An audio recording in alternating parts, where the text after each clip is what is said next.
बिस्मिल्लाहिर्रहमानिर्रहीम। मैट्रिसेस के हवाले से ये हमारा लेक्चर नंबर 2 है। फर्स्ट लेक्चर में हम कुछ बेसिक डेफिनेशंस पढ़ चुके हैं। उसके आगे एडिशन मल्टीप्लिकेशन की कंडीशंस के कब कोई मैट्रिसेस यानी कि अलजेब्रा ऑफ मैट्रिसेस के हवाले से अब आगे कंटिन्यू है सिलसिला।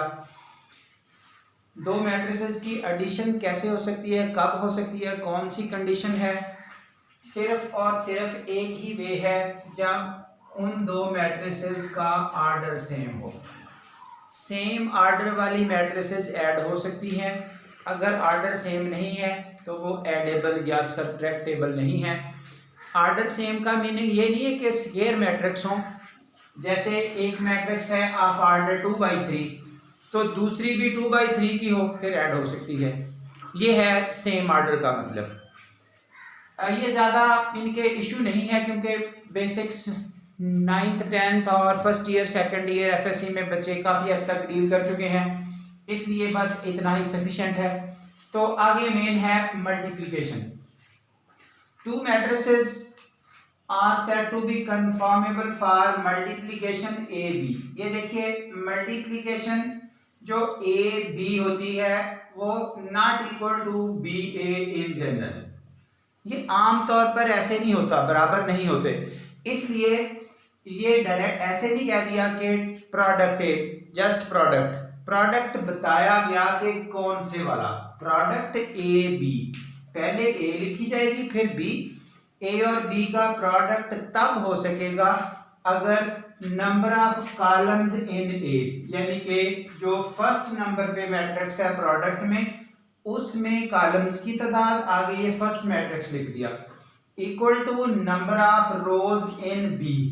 बी यानी कि जो सेकंड नंबर पे लिखी गई है सेकंड मैट्रिक्स उसमें रोज की तादाद बराबर हो तो देन प्रोडक्ट हो सकता है, अदरवाइज प्रोडक्ट पॉसिबल ही नहीं है। इस वक्त नोट करना है ऑर्डर्स के हवाले से, जब हम प्रोडक्ट कर चुके होंगे तो फिर रिजल्टेंट मैट्रिक्स का ऑर्डर क्या होगा। ये देखिए अगर ए मैट्रिक्स का ऑर्डर है m/n, ये हो गई m रोज की तादाद n कॉलम्स की तादाद। जो सेकंड मैट्रिक्स है b उसमें जितने इधर कॉलम हैं उतनी रोज होनी चाहिए। जाहिर है ऑर्डर में रो पहले होता है कॉलम बाद में होता है। इसके ये कॉलम हो गए, इसकी ये रोज हो गई, ये बराबर होंगे तो प्रोडक्ट पॉसिबल है। अब फिर ए बी प्रोडक्ट का ऑर्डर क्या होगा, ये देखिए m/p। ये कैसे, ये और ये बराबर हैं, ये दोनों खत्म हो जाएंगे और इसका m बच जाएगा, इसका p बच जाएगा। प्रोडक्ट का ऑर्डर ऐसे आएगा। उसके बाद एक प्रोडक्ट क्वेश्चन लेके हल करके दिखाया जा रहा है। कंपैरेटिवली इंपॉर्टेंट क्वेश्चन है। एक्सरसाइज 3.1 मेथड में उसका क्वेश्चन नंबर 3 है। Prove that product of the matrices, ये ए मैट्रिक्स ये बी मैट्रिक्स, इन दोनों मैट्रिसेस का प्रोडक्ट एक नल मैट्रिक्स होगा या जीरो मैट्रिक्स होगा अगर थीटा और फाई का डिफरेंस ऑड मल्टीपल ऑफ π/2 हो। हाँ जी, इसका सॉल्यूशन देखते हुए सॉल्यूशन ए बी प्रोडक्ट, ये ए मैट्रिक्स ये बी मैट्रिक्स, इन दोनों का प्रोडक्ट डील करते हुए ये देखिए जो रोज और कॉलम्स की बात हो रही थी कि उनको हम कैसे डील करेंगे। ये हो गए कॉलम्स फर्स्ट सेकंड ऐसे, और ये हो गई रोज, इधर कॉलम्स इधर रोज, ये बराबर होंगी तो प्रोडक्ट पॉसिबल है। अब इस रो को इस कॉलम से मल्टीप्लाई कर रहे हैं। ये क्लियर अंडरस्टैंडिंग के लिए ये रेड मार्कर से निशान लगा दिया गया, यानी कि ये ब्लैक और ये रेड की तरफ मल्टीप्लिकेशन होगी। ये फर्स्ट से मल्टीप्लाई होगा, सेकंड से मल्टीप्लाई होगा, एरो वाइज मल्टीप्लिकेशन, और सम अप करके ये एंट्री बनती जाएगी।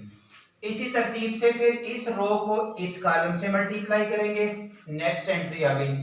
फिर इस सेकंड रो को उसी तरह कॉलम वाइज मल्टीप्लिकेशन करते हुए, यानी कि ये एरो इस एरो से फिर इस एरो से तरतीब से मल्टीप्लिकेशन करते हुए ये अगली एंट्री बन गई। उसके बाद यहां से ये कुछ डाटा कॉमन निकालते जा रहे हैं हर एंट्री से। कॉमन निकालने के बाद ये स्टेटमेंट जो बची है ये cos theta cos phi sin theta sin phi, ये हमें थ्रू आउट हर एंट्री में कॉमन मिल रही है, उसको हमने बाहर निकाला, बाकी मैट्रिक्स ये बच गई। अब नोटेबल पॉइंट क्या है, ये प्रोडक्ट ए बी जीरो होगा। जीरो कब होगा, अगर हम इस ग्रुप को जीरो लिखते हैं, क्योंकि इसकी जगह इस बॉक्स में जीरो लिखेंगे, वो इन तमाम एंट्रीज को मल्टीप्लाई करके 0 0 0 0 इस तरह से नल मैट्रिक्स बना देगा। और हमें यही बताना है कि ये नल मैट्रिक्स होगी।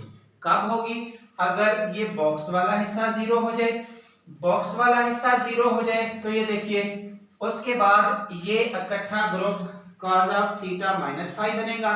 इस हवाले से ये नोट है, ये फर्स्ट ईयर की क्लास में हमने फार्मूले पढ़े हुए हैं, fundamental rules cos alpha minus beta cos alpha plus beta sin alpha minus beta sin alpha plus beta. तो इसके मुताबिक ये देखिए थीटा और फाई, ये इस वक्त फार्मूला नंबर सेकंड, अगर हम फार्मूला नंबर अगर हम फर्स्ट देखते हैं तो इसके मुताबिक ये स्टेटमेंट बनती है, यानी कि राइट साइड ओपन फॉर्म में मौजूद है, हम इकट्ठा करके ये लेफ्ट लिख देंगे cos of theta minus phi. तो अब ये इक्वल टू जीरो है, ये कैसे जीरो होगा, अगर हम इस थीटा माइनस फाई की कीमत पाई बाई 2 पुट करें, 3 पाई बाई 2 5 पाई बाई 2, इस तरह कोई भी मल्टीपल ऐसा लगाते जाइए। चूंकि cos of this equal to zero, cos of this equal to zero, ये वहां से स्टेटमेंट बन रही है। यहां से फिर थीटा माइनस फाई की आपके पास ये कीमतें बनी, और ये पाई बाई 2 सब में आ रहा है, वो एक दफा लिख दिया, और उसके साथ ये 1 3 5 सो ऑन ऑड नंबर नजर आ रहे हैं, odd multiple of pi by 2। Odd नंबरों को इस तरह भी रिप्रेजेंट कर सकते हैं, क्योंकि जो मल्टीपल ऑफ 2 है वो हमेशा इवन होता है, उस इवन में एक ऐड कर दें या एक लेस कर दें, वो ऑड बन जाएगा। तो लिखते हुए स्टाइल ऐसे भी हो सकता है, या जिस तरह से ये है। So that is some proof, product को यूज करते हुए, नल मैट्रिक्स का यूज करते हुए, और इन फंडामेंटल प्रिंसिपल्स को यूज करते हुए ये डिफरेंट वे की एप्लीकेशन होती है, जिसमें बच्चे को ये हर तरह की इंफॉर्मेशन याद रखनी पड़ती है। So about this question, thank you very much.